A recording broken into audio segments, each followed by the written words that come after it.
हमारे चैनल को सब्सक्राइब करें और बेल आइकन दबाएं।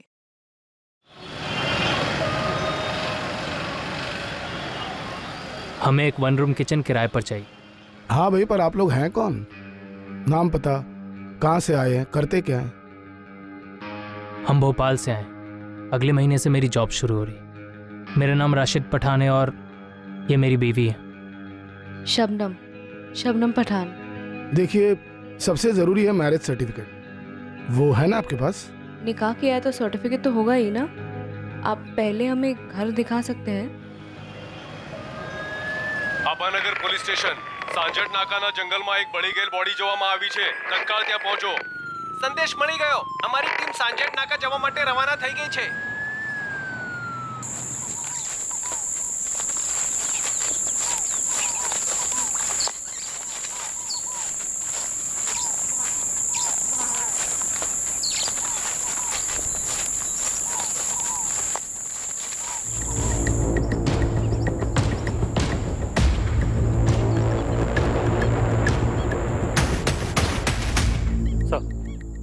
आसपास तो कोई सुराग नहीं मिला। बॉडी पर भी कोई आइडेंटिफिकेशन नहीं है। और सर, जिस गांव वाले ने बॉडी को स्पॉट किया उसने भी किसी को आता जाता नहीं देखा। काफी यंग औरत, लड़की कहना सही होगा। एज 18 से 23 के बीच की। 18 से 23 का रेंज काफी बड़ा होता है डॉक्टर। फेस के साथ बॉडी भी पूरी तरह से जली हुई है। ऐसी हालत में एक्चुअल एज बताने के लिए थोड़ा टाइम लगेगा। वैसे आपके पास बाकी डायमेंशंस हैं। Height 5 feet 5 inches, weight 55-56 KGs और ब्लड ग्रुप O पॉजिटिव। मौत का कारण? विक्टिम को गला घोंटकर मारा गया है। सर, 4 महीने पहले हिम्मतनगर से एक लड़की गायब हुई। उसकी फोटोज और डिटेल आई थी। ये इस जंगल वाली लाश के साथ मैच कर रही है सर। नाम मानसी पटेल, उम्र 20 साल, height 5.2, weight 51 KG, blood group O positive. लगभग एग्जैक्ट मैच है। बस वो जंगल वाली लड़की प्रेग्नेंट थी। सर, लड़की घर वालों ने शिकायत दर्ज करवाई है कि इस लड़के ने इस लड़की को भगाया। फैज खान से। मेरा नाम राशिद पठान है और ये मेरी बीवी है। शबनम शबनम पठान। 20 वर्षीय मानसी पटेल और 25 वर्षीय फैज खान जब 4 महीने पहले गायब हुए थे, तब दोनों के हताश घर वालों ने जबरदस्ती भागने के आरोप प्रत्यारोप लगाए थे। लेकिन तब ना तो उन्हें पता था और ना ही इन्वेस्टिगेशन टीम को कि इस केस की हकीकत क्या थी और आने वाले दिनों में यह केस कितना घुमावदार साबित होने वाला था। साहब, ये कहाँ लिखा है कि सिर्फ लड़का ही लड़की को भगाता है? अरे आजकल की लड़कियां कुछ कम है क्या? सर, इस औरत को बोलिए मेरी बेटी पर उंगली ना उठाए। इस औरत का क्या मतलब? तमीज से बात करो, समझे? इनका लड़का परेशान करता था हमारी मानसी को। जरूर इन लोगों ने कुछ खिला पिला दिया होगा मेरी बेटी को। इन लोगों ने का क्या मतलब है? हमें कोई ऐसा वैसा समझ रखा है? अपनी लड़की तो संभाली नहीं जाती है। एक मिनट, जो बजाइए आप लोग। कोई कुछ नहीं बोलेगा। पुलिस स्टेशन है ये। तो बोल, इधर आओ। इनको एसआई अपनी के पास लेकर जाओ। आप लोग इनके साथ जाइए और रिपोर्ट लिखवाइए। और अब आप बोलिए। अब मैंने बताया ना, मेरा बेटा फैजल बहुत सीधा है। उसका अपना गैराज है, ऑटोमोबाइल का कोर्स किया उसने, सब अच्छा चल रहा था। इसकी बेटी ने उसे लपेटे में ले लिया है, फांस लिया है उसे। बड़ी मुश्किल से हमने उस लफंगे को अपनी बेटी मानसी से दूर किया है। हम तो अपनी बेटी की ग्रेजुएशन पूरे होने का इंतजार कर रहे हैं ताकि उसकी शादी कर सके। हमारी अपनी बिरादरी। देखिए, वो लड़की हमें घर में चाहिए ही नहीं और ना ही चाहिए उस बिरादरी की चिट्ठी। साहब, आप लोग तुरंत इस पे एक्शन लीजिए, वरना मामला सांप्रदायिक बनाकर दोनों तरफ के ठेकेदार इस पर कूद पड़ेंगे। देखिए मैडम, दंगे वंगे छिड़ जाएंगे, जो हम बिल्कुल नहीं चाहते हैं। हमें तो बस हमारी बेटी सही सलामत लौटा दीजिए। शांति बनाए रखिए। हम मानसी को ढूंढ लेंगे और पक्का ढूंढ लेंगे। आपके पास उसकी कोई तस्वीर है? साहिल, भाई की तस्वीर होगी ना तेरे मोबाइल पर? दिखाए इन्हें। हाँ, दिखा दो।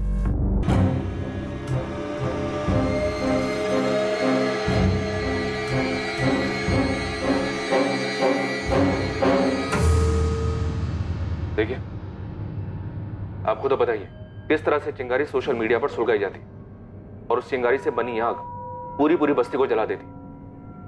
तो मेरा मशवरा यह है, थोड़ी शांति रखिए आप लोग।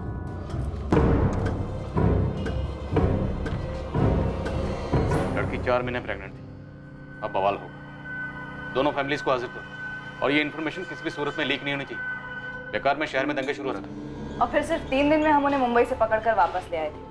अपने हितेन खबरी ने खोज कर निकाला था कि वो मुंबई के माहिम इलाके में कौन सी जगह है।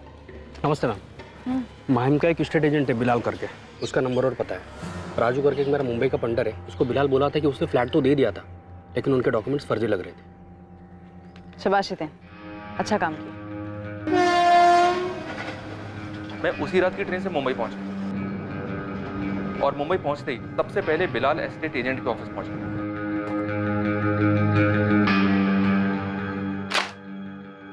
ये डॉक्यूमेंट्स फर्जी हैं बिलाल। सर पढ़े लिखे और शरीफ मालूम हुए और मार्केट डाउन है, इसलिए जो पहले मिला जो पहले आया बस फ्लैट चिपका दिया। ये राशिद पठान दरअसल फैज खान है, हमारे हिम्मतनगर का, और ये मानसी पटेल है। और जो फ्लैट तुमने इन्हें चिपकाया ना, उसका एड्रेस और इस लड़के के ऑफिस का एड्रेस तुरंत दो। फैज वहीं कुरियर कंपनी में जॉब कर रहा था, उसे वहां से उठाया और मानसी एक खाली घर को सजा रही थी, उसे वहां से उठा लिया गया। फिर दोनों को बाई रोड मुंबई से यहाँ हिम्मतनगर ले आए। दोनों बहुत गुस्से में थे। 3 दिन में हम असली शादी कर रहे हैं, आप हमें ऐसे कैसे गिरफ्तार कर सकते हैं? तुमने जो ये नकली की शादी की है, समझ लो उसी के लिए गिरफ्तार हुई है। हम दोनों बालिग हैं सर, आप भी जानते हैं आप ये जो कर रहे हैं वो गैर कानूनी है। आप लोग हमें इससे रोक नहीं सकते, ना ही हमारे घर वाले। अगर वो लोग तुम दोनों को अपनी जिंदगी जीने से रोक रहे हैं तो उनके खिलाफ शिकायत करो, बजाय इसके कि फर्जी डॉक्यूमेंट्स बनवाओ। बालिग हो तो बालिगों की तरह पेश आओ ना।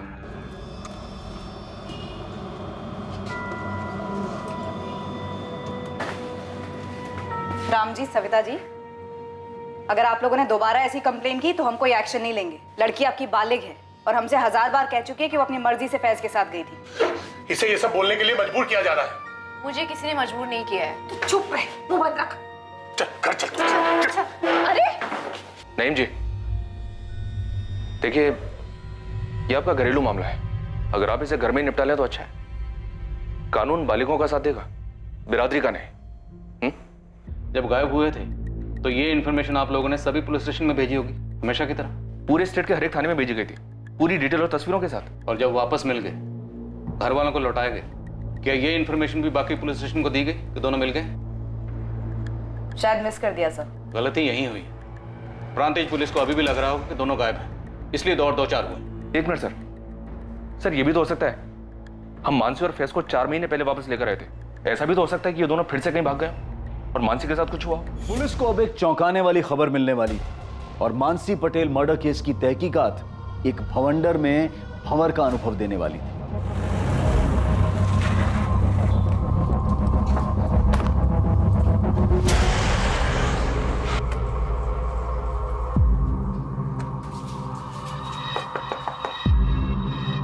सविता जी, मानसी कहाँ है? दास जी, मैं कुछ पूछ रहा हूँ आपसे। मुझे नहीं पता फैज कहाँ है। 4 दिन हो गए उसे भागे हुए। फिर से वो कमीना उसे भगा के ले गया, वही फैज।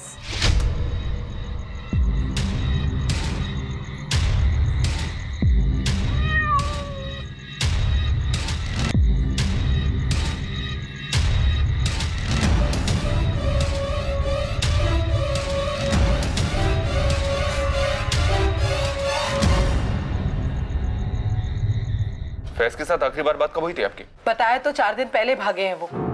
उसके बाद बात ही नहीं करने दी होगी उस लड़की ने। तो फिर आपने कंप्लेंट क्यों नहीं की? थी मैडम, मैं और मानसी के बापू आए थे आपके थाने। कब? 4 दिन पहले। सुबह मानसी गायब हुई थी और दोपहर में हम लोग आए थे। आप लोग उड़िए और जाइए यहाँ से। पहले आप हमारी शिकायत तो दर्ज कीजिए। वो फैज खान फिर हमारी बेटी मानसी को भगा कर ले गए। आप लोगों को पिछली बार बोला गया था कि वो दोनों बालिग हैं, हम उनके निजी मामले में दखल नहीं दे सकते। अब आपकी शिकायत दर्ज नहीं होगी, बिना नाटक के जाइए यहाँ से। हम एक बार मैडम से मिलने तो दीजिए। वो नहीं मिल सकती, बोला जाइए आप दोनों। आप राम जी को लेकर कल सुबह हिम्मतनगर सिविल हॉस्पिटल में आ जाइए। हॉस्पिटल? क्यों? प्रांतिज पुलिस को एक लाश मिली है। हाइट, बॉडी, ब्लड ग्रुप, उम्र सब कुछ मानसी से मिलता है। कत्ल के वक्त वो 4 महीने प्रेग्नेंट थी। हमारी मानसी को क्या करते हैं मानसी को? राम जी, ये मानसी ही है।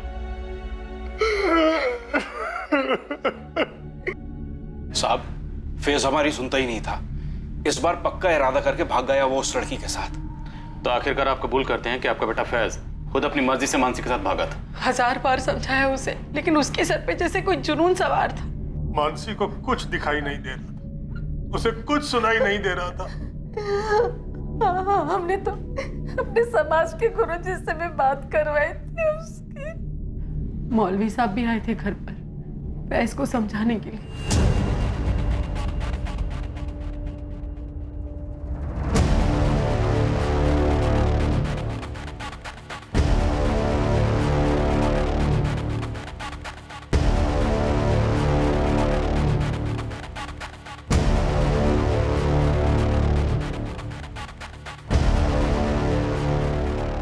बरादरी का तो छोड़िए, माँ बाप का भी ख्याल नहीं किया और पीछे अपना ये मोबाइल छोड़ गया था। साहिल, इसका पासवर्ड मालूम है तुम्हें? जी नहीं पता सर। मैं वेसल भेज देता हूँ सर, पासवर्ड क्रैक करने के लिए। बोलो अर्जेंट। साहब, इन दोनों के बारे में कुछ पता चला? मर्डर हुआ है मानसी। क्या ये क्या कह रहे हैं आप? और कत्ल के वक्त लड़की 4 महीने प्रेग्नेंट थी। फैज के अलावा किसी और पर शक? कोई दूसरा बॉयफ्रेंड रहा हो? और कोई नहीं था। बिरादरी में से किसी को कुछ पता चला हो और गुस्से में कुछ कर दिया हो बिरादरी की इज्जत के खातिर? क्यों राम जी? जी नहीं मैडम, इस फैज को फांसी नहीं, इसको जिंदा जला देना चाहिए। क्या बोल रहे हैं आप? मेरा बेटा किसी का खून नहीं कर सकता। सब गलती की है मेरे बेटे ने, लेकिन वो उससे बहुत प्यार करता था और अगर इस तरह मार ही डालना होता तो 3 बार उसके साथ भागता नहीं वो। क्या 3 बार? इसके पहले तो मुंबई भागे थे ना, जब वापस लेकर आए थे हमारे। उसके पहले भी कहीं भागे थे? मुंबई जाने से पहले एक बार और, उसके 1 साल पहले। दरअसल वो लड़की मानसी मेरे बेटे साहिल की दोस्त थी। क्लासमेट थी sir. Happy birthday to you. Happy birthday to you. Happy birthday to you. Happy birthday dear Sahil. Happy birthday. अरे पहली बाइट फैमिली को।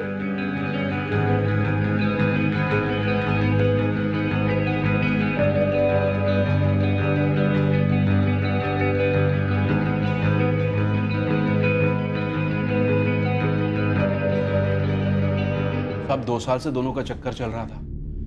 फैज उसे गैराज के ग्राहकों की गाड़ी में घुमा रहा था। ये गैराज फैज का अपना है? जी साहब, फैज और उसके 2 दोस्त हेतल और चेतन ने मिलकर खोला था।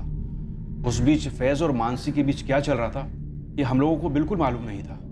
इस चक्कर के बारे में तो साहिल को भी कुछ नहीं पता था। जी नहीं मालूम था सर। पहली बार साहब जब फैज रात को देर से आया तो हम लोग बहुत परेशान हो गए थे। रात भर ढूंढा हमने उसे, पर वो कहीं भी नहीं मिली। हम पुलिस के पास जाने के लिए निकल ही रहे थे कि मानसी वापस आ गई।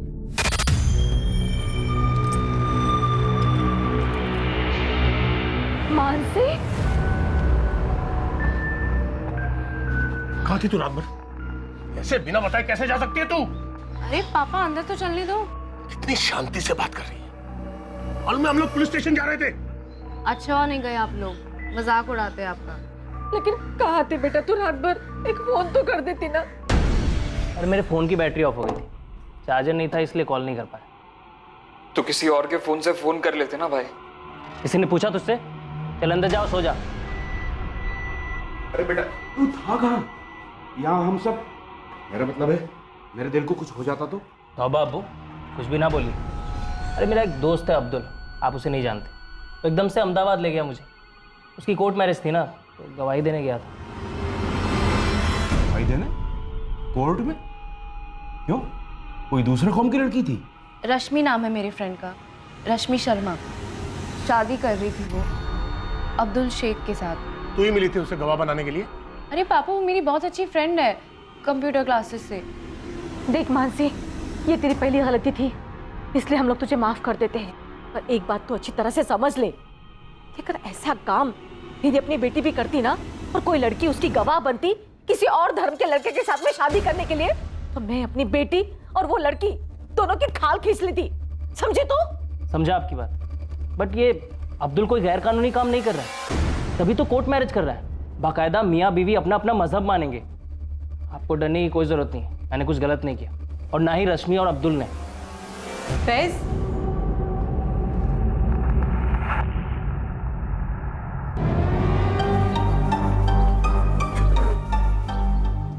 हमारा एक्सपेरिमेंट पूरी तरह से फेल नहीं हुआ है फैज।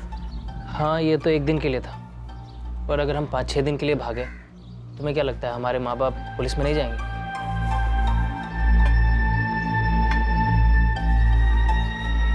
मुझे तो लगता है कि हम डायरेक्ट बता ही देते हैं, मम्मी पापा ये फैज है, फैज खान, मैं इसे लव करती हूँ और हम शादी कर रहे हैं, बस फिर स्टोरी खत्म। चुप, स्टोरी शुरू होने से पहले ही खत्म हो जाएगी। तो फिर और क्या करें? एक काम करते हैं, एक बार फिर से भागते, देखते हैं मेरे अम्मी अब्बू और तुम्हारे मम्मी पापा पीछे पड़ते हैं। डन। अभी और जब दूसरी बार भागे तो आप ही लोग 3 दिन में मुंबई से उन्हें ढूंढकर वापस ले आए थे। सब कुछ ठीक ही था, हमें लगा दोनों एक दूसरे को भूल गए, और फिर 4 दिन पहले फिर भाग गए। मैंने इससे कहा कि हम पुलिस में गए तो बदनामी हमारी होगी। आखिर लड़की को लेकर हमारा लड़का ही भागा है ना। साहब, मेरा बेटा उस लड़की से बहुत प्यार करता था। जिस लड़की की बात आप कर रही हैं, कत्ल हो चुका उसका। कत्ल के वक्त लड़की 4 महीने प्रेग्नेंट थी। कैसा प्यार था ये? साहब, मैं आपसे कह रही हूँ, वैसे उस लड़की का क्या किसी का कत्ल नहीं कर सकता है। तो फिर मानसी को कौन मार सकता है? आपकी बिरादरी में या खानदान में ऐसा कोई है जो इन दोनों के इस रिश्ते को जानता है और जो इसके सख्त खिलाफ है?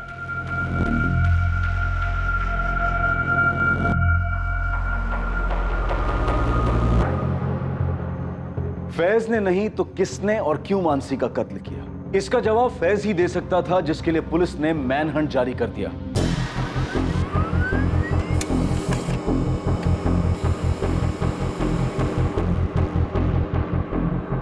पूरे गुजरात, मुंबई और आसपास के सभी छोटे बड़े शहरों में फैज खान के डिटेल्स भेजे गए। हर मुमकिन खबरी नेटवर्क को एक्टिव किया गया। एक लड़का और एक लड़की जो एक दूसरे से बेहद प्यार करते थे और पहले भी 3 बार भाग चुके थे, वो उसका मर्डर क्यों करेगा? पर इस केस के कुछ और पहलू थे जो आगे जाकर खुलने वाले थे।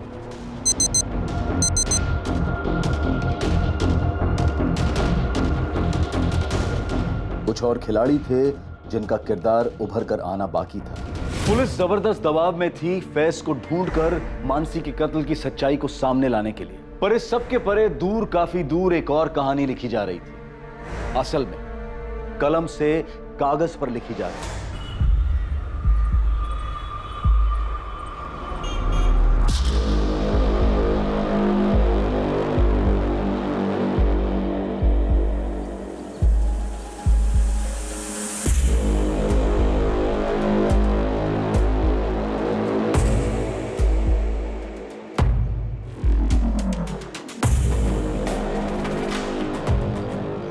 बब्बन, काम ठीक से समझ गए हो ना?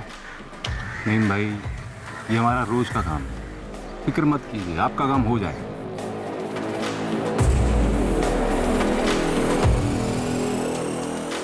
लखन, किसी को कानो कान खबर नहीं होनी चाहिए, और पुलिस को तो बिल्कुल भी नहीं। अरे रामजी भाई, शांति रखो। आपने बोल दिया ना मामला घरेलू है, बस घर तक ही रहेगा। अब ये घरेलू मामला नहीं रहा साहिल, मानसी का मर्डर हुआ और मर्डर के वक्त वो 4 महीने की प्रेग्नेंट थी। तुम्हारे भाई की गर्लफ्रेंड थी, दोस्त तो तुम्हारी भी थी। सर मैं सच कह रहा हूँ, मुझे कुछ नहीं पता। साहिल, तुम 4 महीने पहले में काफी नर्वस दिखाई दे रहे थे, हालत तो अभी भी पतली है तुम्हारी। बोलो, क्या छुपा रहे हो? अरे बोलो, डरो मत, बोलो। सर मैं सच ही कह रहा हूँ, मैं बचपन से ही नर्वस हूँ सर। आप चाहे तो किसी से भी पूछ लीजिए। तुम्हें क्या लगता है मर्डर फैज ने किया? मानसी तुम्हारे भाई फैज की गर्लफ्रेंड थी, जब प्रेग्नेंट हुई तो मार डाला उसने। नहीं नहीं सर, मुझे नहीं लगता भैया ऐसा कुछ भी कर सकते।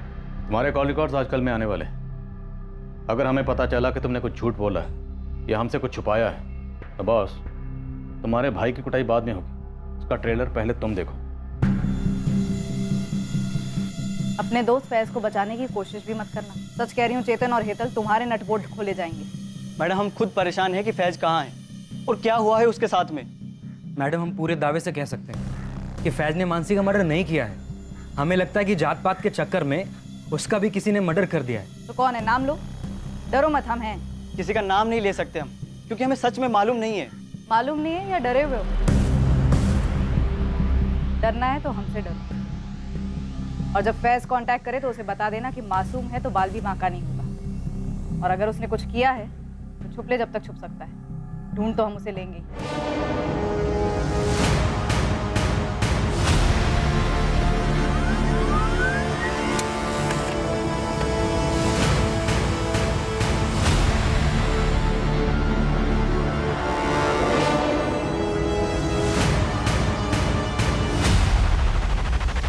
पोस्ट किए गए तीनों खत दरअसल एक ही खत की 3 कॉपीज थीं जो 3 अलग अलग एड्रेसेस पर पहुंचने वाली थी, और ये चौंकाने वाले खत मानसी मर्डर केस पर नई रोशनी डालने वाले थे। सर, फैज के भाई साहिल खान और उसके गराज के पार्टनर्स चेतन पंड्या और हेतल देसाई के फोन रिकॉर्ड स्कैन किए। कुछ शक करने जैसा तो नहीं निकला है। भाई साहिल खान पे स्पॉट डालना होगा। वो जिस तरह से नर्वस रहता है, उसकी बॉडी लैंग्वेज से लगता है कि फैज खान के बारे में पक्का कुछ जानता है। और ये एक लेटर है आपके नाम। आज के जमाने में लेटर कौन भेजता? किसने भेजा? फैज खान?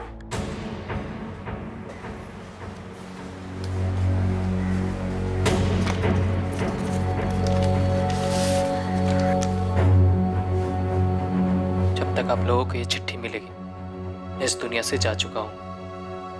लेकिन जाने के पहले मैं आप सबको एक सच बताना चाहता हूँ। मानसी के साथ मेरा रिश्ता सिर्फ और सिर्फ जिस्मानी था। कम से कम मेरी तरफ से तो उतना ही था। 1 साल पहले जब हम अहमदाबाद गए थे, तब कोई रश्मि और अब्दुल की कोर्ट मैरिज नहीं थी। बस हम दोनों पूरा दिन और रात एक लॉज में थे।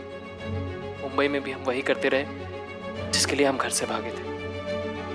और जब पुलिस ने हमें पकड़कर वापस लाया और सभी बड़ों ने मुझे समझाया, तब मैंने सोच लिया था कि अब मुझे मानसी से ब्रेक ऑफ करना है।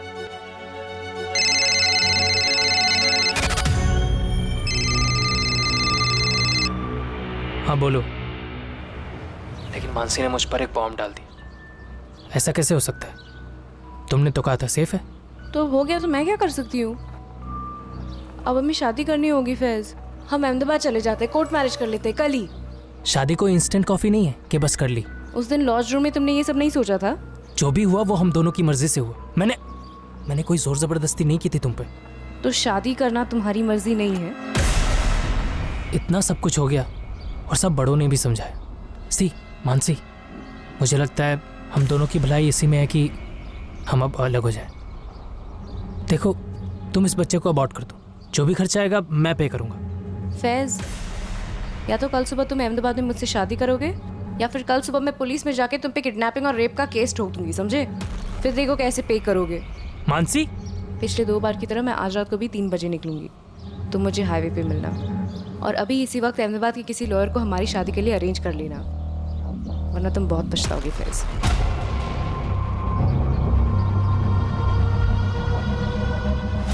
मेरे पास कोई चारा नहीं था, तो मैं अगले दिन उसको लेकर निकल पड़ा अहमदाबाद के लिए।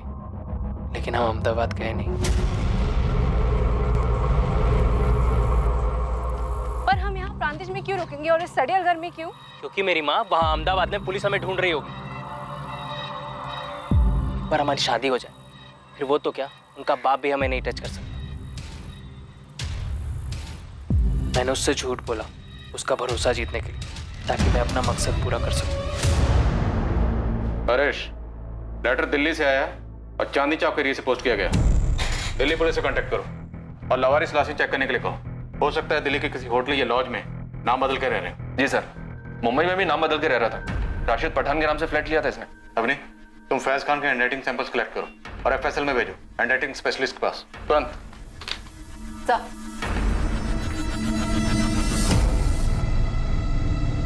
अब तो पुलिस को भी कोई शक नहीं होना चाहिए कि हमारी मानसी को इस फैज ने ही मार डाला। मैं तो शुरू से ही कह रहा था कि लड़का गलत है, गलत है।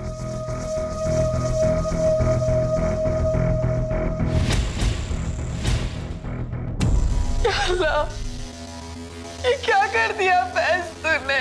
क्या कर दिया? फैज ने क्या कर लिया?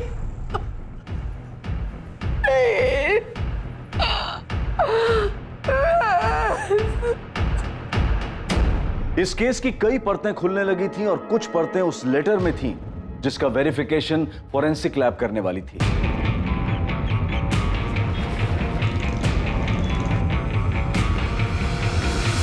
लेकिन यहां तीसरी ओर प्रांतिज पुलिस, जिन्हें मानसी की लाश मिली थी, उनके हाथ कुछ लगा जरूर था।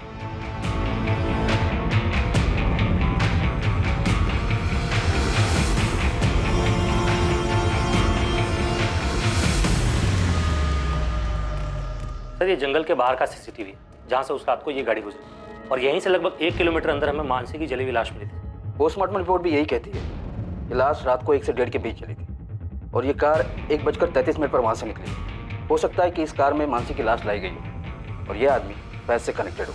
जला इस कार को ट्रेस करो। वैसे भी हमें काफी देर हो चुकी है, काश ये फुटेज हमें काफी पहले मिल गई होती। यहां प्रांतिज पुलिस को एक रहस्यमयी गाड़ी की लीड मिली और वहां हिम्मतनगर पुलिस के हाथ भी एक बहुत बड़ा सुराग लगा जब फाइनली फैज के सेल फोन के पासवर्ड को क्रैक कर लिया गया और अब सामने आया एक चौंकाने वाला नया angle. Happy birthday, dear Sahil.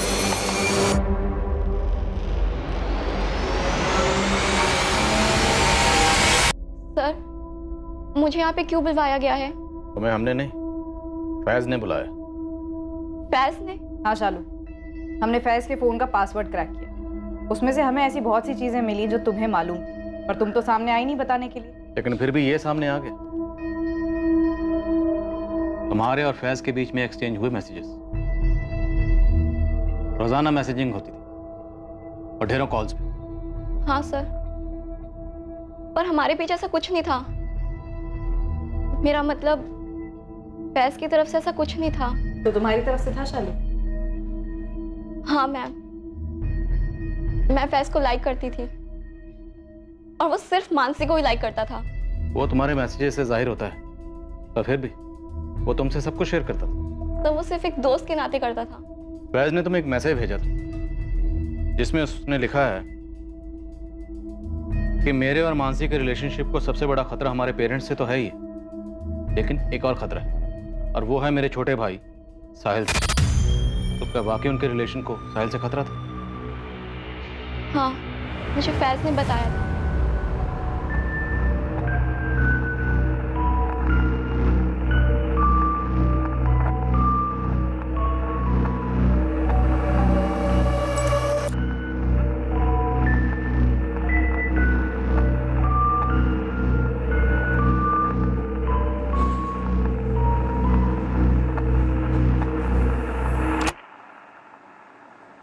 Actually Mansi Faiz को साहिल के बर्थडे पर मिली थी 1 साल पहले ही, और उस दिन साहिल मानसी को प्रपोज करने वाला था। वो पागल हो गया था उसके पीछे 11th स्टैंडर्ड से, 2 साल से ही। सो कैसा लगा केक बर्थडे बॉय? बहुत ही अच्छा। अच्छा सुन, तूने अपने हैंडसम से फैज भाई को बुलाया क्या? हाँ, अच्छा वो मानसी आ रही है ना? अरे यार, कब तक ऐसे शाय फील करता रहेगा? आज तो बोल दे उसको तेरा बर्थडे है। हाँ यार शालू, मैंने ना आज डिसाइड कर लिया कि मैं मानसी को प्रपोज करके ही रहूंगा, कुछ भी हो जाए। अरे पहली बाइट फैमिली उस दिन 2 लोगों के दिल टूटे थे सर, एक तो साहिल का ऑब्वियसली और दूसरा मेरा।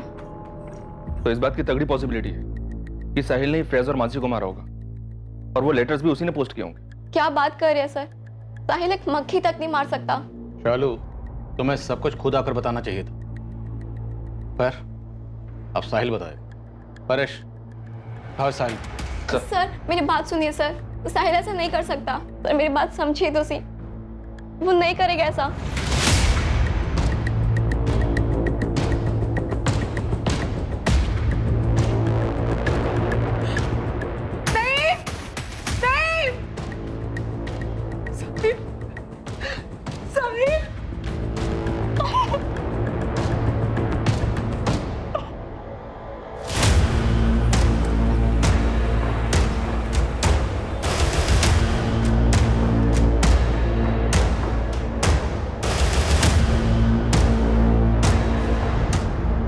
क्या ढूंढ रहे आप? देखिए, मुझे जानने का हक है। आप लोगों की गलत फहमी के कारण मेरे पूरे दिन का नुकसान हो गया। कौन भरपाई करेगा इसका? अरे कुछ बोलो यार।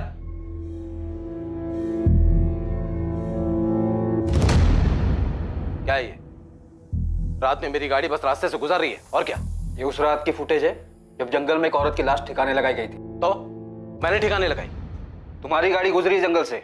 शॉर्टकट रास्ता है, मेरे अलावा वहां से हजारों लाखों गाड़ियां गुजरती है और गुजरती भी रहेंगी। उस रात तुम क्या कर रहे थे वहां पर?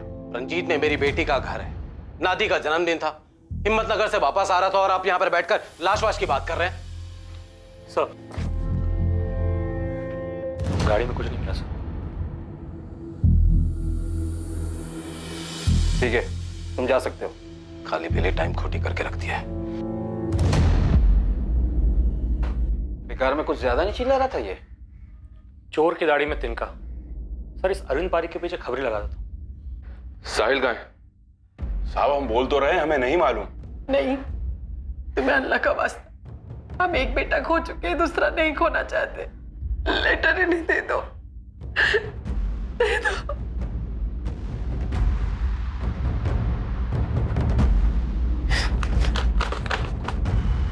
अम्मी, अब्बू, दरअसल मैं मानसी से प्यार करता था, पर फैज भाई को वो अच्छी लगने लगी।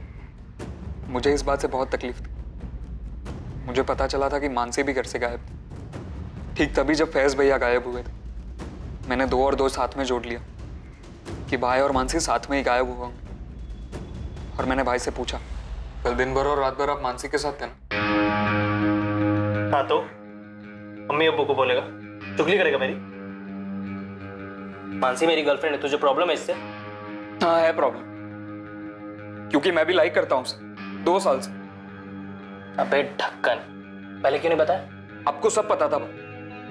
मैं दिन भर उसके बारे में बातें करता था। मेरे बर्थडे पे भी पहला केक मैंने उसे खिलाया था। आपको सब पता था। देख, अचकानी बातें मत। तूने कभी मानसी से कुछ कहा या मानसी ने तुझे कुछ बोला? नहीं ना? देख, मानसी अब मेरे साथ है, तुझे समझना पड़ेगा। नहीं समझना है मुझे। देखो भाई, अगर आपने मानसी के साथ कुछ भी गलत किया ना, तो मैं मार डालूंगा आपको और फिर खुद को। इसमें हम क्या कर सकते हैं सर? फैज ने मारा हो या साहिल ने मारा हो, इनके पूरे खानदान को जेल में डाल दीजिए सर। जिसने भी मारा है हमारी बेटी को, हमें सिर्फ इंसाफ चाहिए। साहब हमें तो लगता है दाल में अभी भी कुछ काला है। मेरे दोनों बेटे, नहीं, हमारी परवरिश इतनी गलत नहीं हो सकती। देखिए फिलहाल तो यही लगता है कि फैज ने मारा और उसने मारने के बाद चिट्ठियां भिजवाई और खुद फरार हो गए।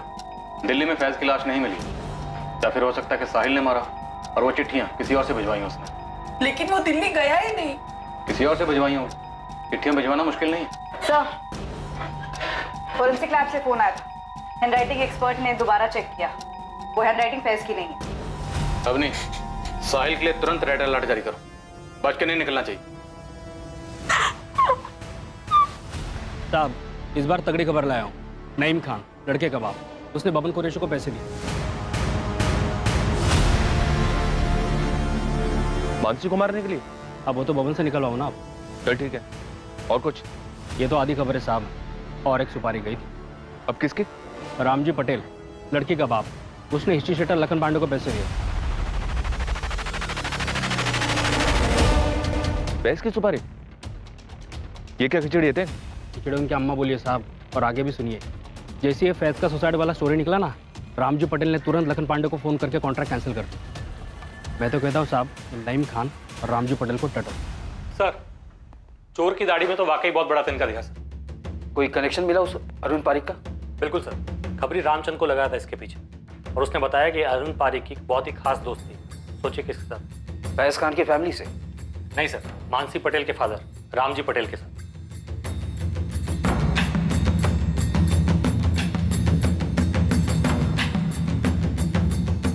तो इस रामजी पटेल ने अरविंद पारिक के जरिए अपनी बेटी को मरवाया? कोई पहला केस नहीं है सर, ऑनर के लिए। और ये लड़की तो पहले ही 2 बार भाग चुकी है उस लड़के फैज खान के। झाला, हिम्मतनगर के कर्मनगर थाने में फोन करो। जी जी झाला सर, जी थैंक यू सो मच। कौन था मानसी पटेल का कातिल? क्या फैज ने सुसाइड किया था या वो जिंदा था? क्या मानसी के पिता रामजी पटेल ने पहले अपनी बेटी मानसी को मरवाया और फिर शायद फैज का कत्ल प्लान किया ताकि शक फैज पर आए? या फैज के पिता नईम खान का मानसी और शायद फैज की भी हत्या में हाथ था? एक तरफ आशिक साहिल खान भी पुलिस की रडार में एक तगड़ा संदिग्ध था। ये संभावना भी कमजोर नहीं थी कि फैज ने ही मानसी को मार डाला था और किसी और से लेटर लिखवाकर फरार हो गया था।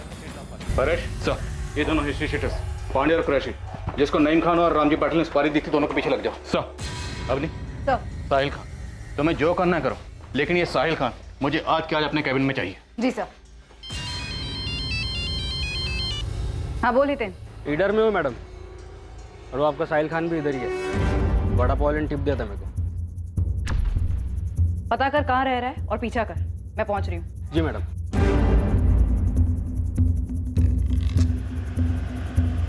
कुछ तो बोलिए, क्यों उठाया है हमें? सब कुछ तो खत्म हो गया है, अब क्या बात करनी है आप लोगों को हमसे?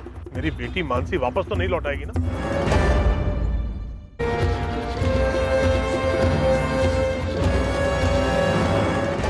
चल फटाफट शुरू हो जा, बता दे कि कैसे मारा मानसी को और फैज को भी। सर मैं सच कह रहा हूं, मैंने मानसी को नहीं मारा, सच कह रहा हूं सर। लेकिन मैंने भाई का और मानसी का रिश्ता तोड़ने का ट्राई जरूर किया था। जब पहली बार भाई और मानसी भागे थे और मेरा भाई से झगड़ा हुआ था, तब ना मेरे अम्मी अब्बू को पता था मानसी के बारे में और ना मानसी के माँ बाप को पता था, पर मैंने उन्हें बताया। हेलो रामजी पटेल, तुम्हारी बेटी मानसी कल दिन भर और रात भर फैज खान नाम के एक मैकेनिक के साथ थी। क्या बकवास कर रहे हो? कौन हो तुम? शुभचिंतक बोल रहा हूँ, संभाल लो मानसी को, वरना उसकी जिंदगी तो बर्बाद होगी, साथ में खून की नदियां बहेगी वो अलग। जब दूसरी बार वो लोग भागे तो मेरी जान ही निकल गई थी। सोचा वो लोग शादी वादी कर लेंगे तो, लेकिन फिर आप उन्हें वापस पकड़ कर लाए। तब मैंने सोचा कि अभी नहीं तो कभी नहीं। फिर मैं मानसी से मिला। मानसी, दरअसल मैं तुम्हें 2 साल से बात करना चाह रहा था, पर कभी हिम्मत ही नहीं कर पाया। क्या? Actually I love you. Sahil, क्या मैंने तुझे कभी कोई सिग्नल? तू मेरे लिए बस एक ओके मत कहो। तो तुमने क्यों कहा इडियट? तुम मेरे लिए एक बहुत ही गुड और स्वीट फ्रेंड हो, और फैज के बाद उसके छोटे भाई। तो ये नॉनसेंस ना अपने दिमाग से निकाल दे। वो तो मुझसे नहीं होगा। फैज से मैं ब्रेकअप कर चुकी हूँ। हमारे बीच जो कुछ भी हो, अगर मैं उसे बुला सकती हूँ ना। साहिल तुम बात ही मत करो। देखो फैज भाई को ये मीटिंग के बारे में कुछ मत बताना प्लीज। मानसी, तुम्हें मेरी कसम।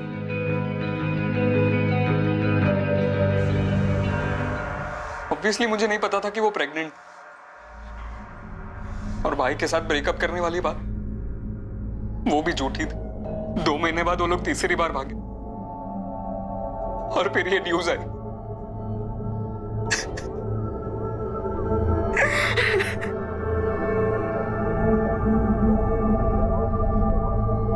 सर, परेश सर नईम खान और रामजी पटेल को ले आए।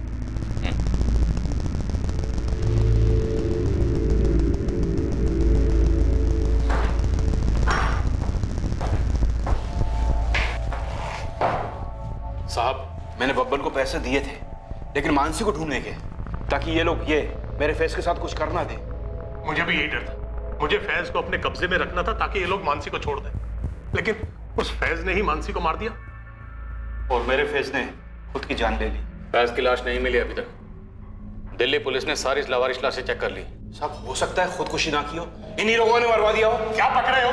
कुछ भी बोल रहे। शुरू से देख रहा हूं तुम दोनों को, बबन कुरैशी और लखन पांडे, यहीं दोनों 24 घंटे में यहीं उल्टे लटके होंगे। फिर देखता हूं तुम दोनों को क्या बोलते हो।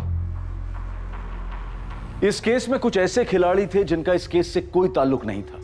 कुछ ऐसे लोग जो किसी अनजान चिता पर अपने मतलब की रोटी सेक रहे थे। नीलेश बारोट, एक इंश्योरेंस एजेंट। मोहित मकवाना, एक सरकारी डिपार्टमेंट में आर्किटेक्ट।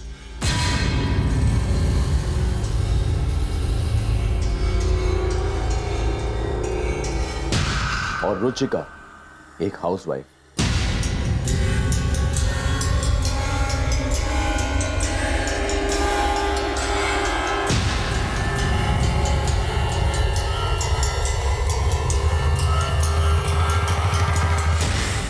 अहमदाबाद के एक इंश्योरेंस एजेंट, एक आर्किटेक्ट और एक हाउसवाइफ का हिम्मतनगर में हुई इस इंटर कम्युनिटी लव स्टोरी और भयंकर मर्डर केस के साथ क्या ताल्लुक है, इसका चौंकाने वाला खुलासा हम करेंगे कल रात इस केस के दूसरे और आखिरी भाग में। पर सबसे बड़ा खुलासा जो होगा वो ऐसा होगा जिसकी एक लंबे अरसे में आपने कल्पना भी नहीं की होगी। अब मैं अनूप सोनी आपसे विदा लेता हूं, फिर मुलाकात होगी एक और नए केस के साथ। और याद रखें, क्राइम और आपके बीच में सिर्फ इतना फर्क है कि आप कितने सतर्क हैं। सतर्क रहें, सुरक्षित रहें।